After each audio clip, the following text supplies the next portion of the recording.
Okay, so if I roll over to my right side to get up, it's substantially easier. okay. If I roll to my left side, it's like grabbing like right Okay, here. sure. Now, does it feel better than it did before on that side?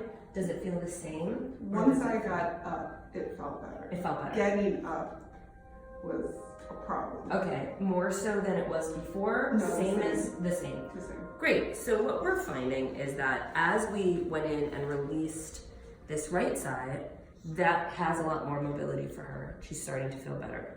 The pain in the left side is starting to decrease, just inactivity, but getting up for her is the same. So some of the things that I'm curious about are transverse abdominis, and also thinking along the lines of what's happening, again, through this transverse line here. So what I'm gonna actually ask you to do is turn over onto your stomach, and I'm gonna start to address some of this work, but while she's face down. And that way I can really start to get some of the abdominal muscles while they're really slack, right? So I'm just gonna ask you to turn over. Are we, hold on, you're all, we're gonna do it. I think we got it. This is the problem with having people put themselves on the table. All right, so I'm just gonna make sure now that her neck is in a really functional and healthy spot. So if you just scooch up a little bit for me, how does that feel for you? And so what I'm looking to make sure is that we have a nice, healthy curvature of the cervical spine. We have a nice, healthy curve of the thoracic spine. And then I want to start to see, and you can actually, if you come this way, you can actually see the rotation here, right? So if you bring the camera here and look that way, you can actually see it, right? So you'll see that this is higher than this. So I'm going to put a little shunt under here, just for a little positional release, and then we'll start working. So, great.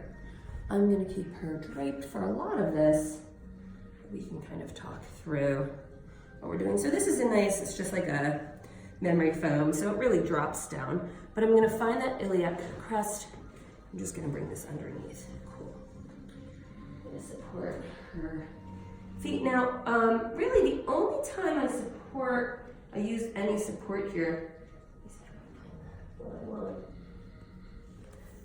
there we go, is when the ankles don't touch the table. It's not something that, could you just lift your ankles for me? I don't just automatically put a bolster under the feet. The reason being, if she has any tension lines on that front side of her body, this is going to affect her lower spine and that full pull all the way up the front of her body. It also changes the pelvic tilt. So what I'm just palpating now are the attachment points of the sacrotuberous ligament. So essentially, here's the sacrum, and I start to feel around through here. So I'm just palpating. I want to see what's hypertonic, what the position of her sacrum is, again, really as we get through here. Now, one of the interesting things that I'm looking at is this relationship here. And you can even see that this shoulder is significantly higher, which means her lat is pulling in through here, right? So if I push here, you'll see that get more increased, right? But, so not just thinking, oh, this must be tight here, but why is it tight? So this is tight, comes all the way up here. So again, I want to start to think about releasing the lat as well.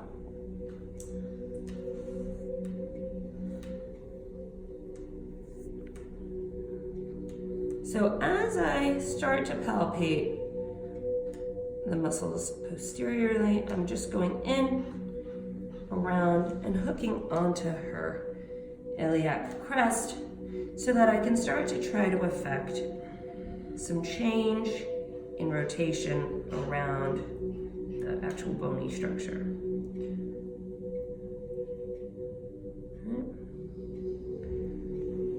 So she really feels that. Yes, I can. Yeah. So you can see that her lat is actually turning on here. And so I might just gently say hello, give it a little bit of a release, and some cues to let her know it's okay to release this, right? So, hey, if you just want to try to relax your shoulder, take a deep breath, put some pressure into my hand as you breathe. And what's really nice is she does this. Again, remember, the diaphragm comes from here to here, and the pelvic floor comes from here to here. And so as she engages and softens the diaphragm, it can be a really nice access point to her pelvic floor, pelvic girdle, all of the muscles that pin her pelvic floor down, like the obturator internus, gemellus superior, things like that. So you notice that she's kind of starting to activate the shoulder over here. And what's kind of fun is you can start to see her spine, and at least the position of her ribs, release a little bit.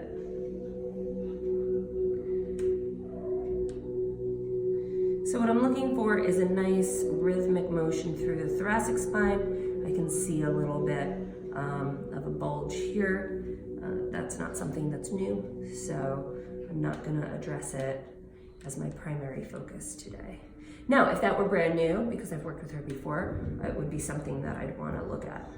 Because again, if there's any kind of deficiency in movement around the spine, if there's a local deficiency, then the rest of the spine can't work optimally. So we're starting to begin to see it, but I'm also seeing that her erectors here are tight. So as I release this, as we just go in and do a little bit of trigger point work, I'm still palpating in here, just kind of feeling her iliacus in here, and it's starting to release down. And so I'm testing it by kind of pulling it this way and then pushing it in very gently. I'm gonna reposition. Again, I'm on the anterior side here. And she's responding a little less, which is awesome, because that means she's not as sensitive, and that means that I'm getting less resistance. Take a deep breath in for me, and relax down. And deep breath in, and relax down. So what I'm doing is I'm just kind of giving a nice deep pressure here, and I'm actually supporting, stabilizing, and giving some traction through this system. And as you can see, the lats really start to look very nice. Cool.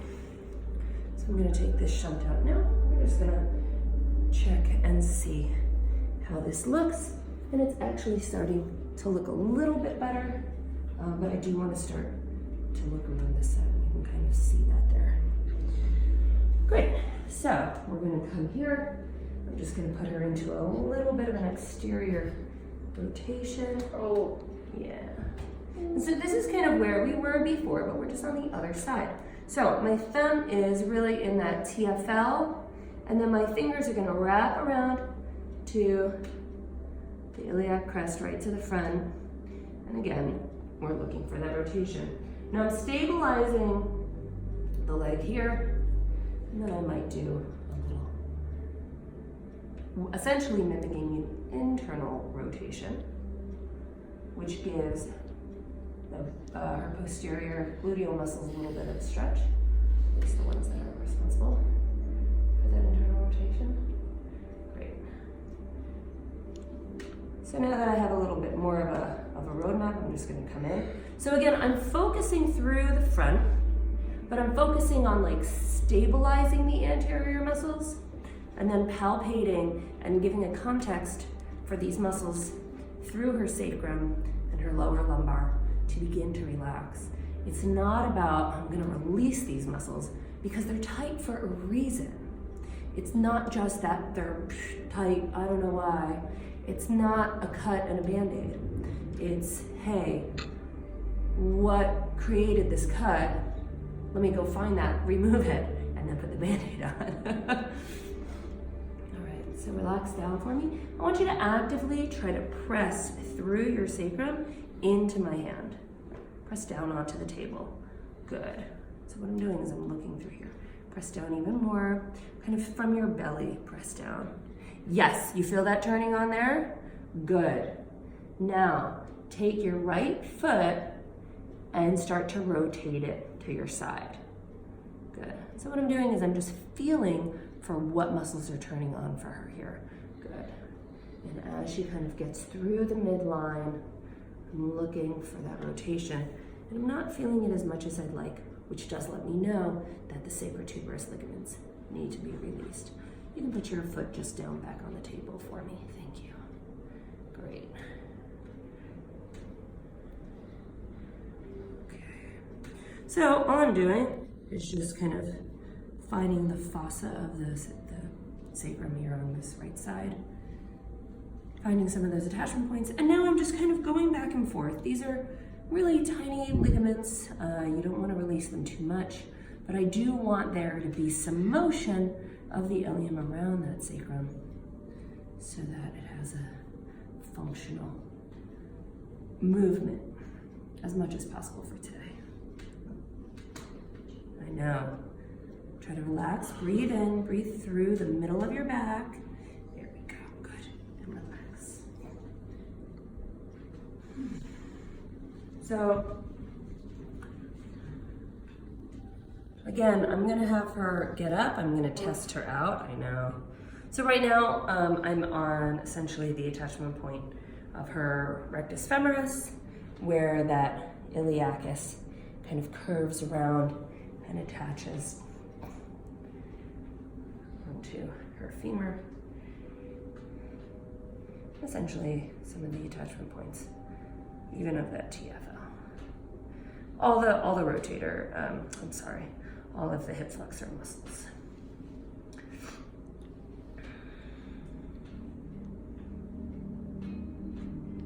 And again, press down. So using your glute, right? Try to not tilt your pelvis posteriorly. Just think about driving this finger through your glutes, pressing down into this finger. Lovely, awesome.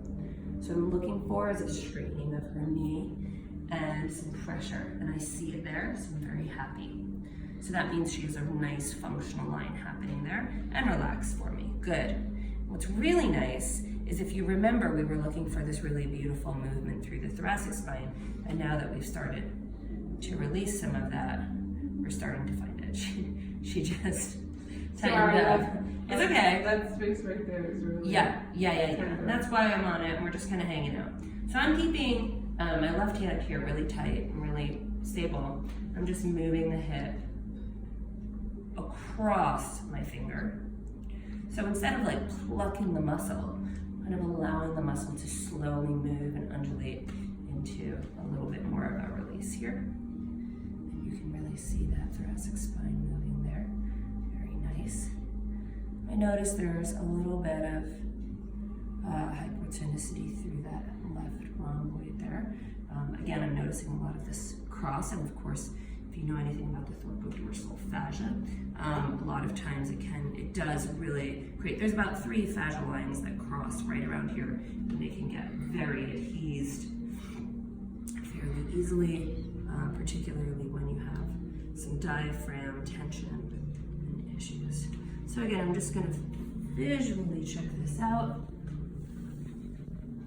We still have a little bit of torsion on this side, so we might go, again, where it's pulling forward. A lot of times you want to look at, kind of what's pulling on the rope, so to speak, as an incomplete analogy.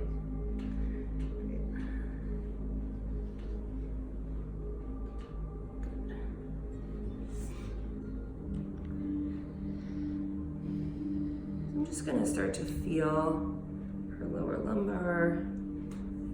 Definitely feel the QL is pretty tight here. And a lot of times this is something I like to do in a bit of a rotation. So I think I might do some of that. Yeah, beautiful. Did you feel that nice release up your spine there? That wasn't the initial feeling I was feeling, but I know. So I'm pretty deep in here right now, and I'm just gonna hang out here. Then I'm gonna turn her on her side, and we're gonna do a little bit just of a traction that I find to be beneficial, particularly if she's having some issues around tension from twists. Is where we think this originated. Great. So she's doing a ton of work. I might guide her around footfall. We might work on gait analysis and some corrective exercises, getting her pelvis into a healthy tilt, engaging the abdominals correctly, that reflexive core. But she's doing a lot of that work on her own already. And so we really focus on the physical hands-on body work. And she's come quite a long way, if I do say so myself. All right. So again, I'm just gonna ask you to get up, move around.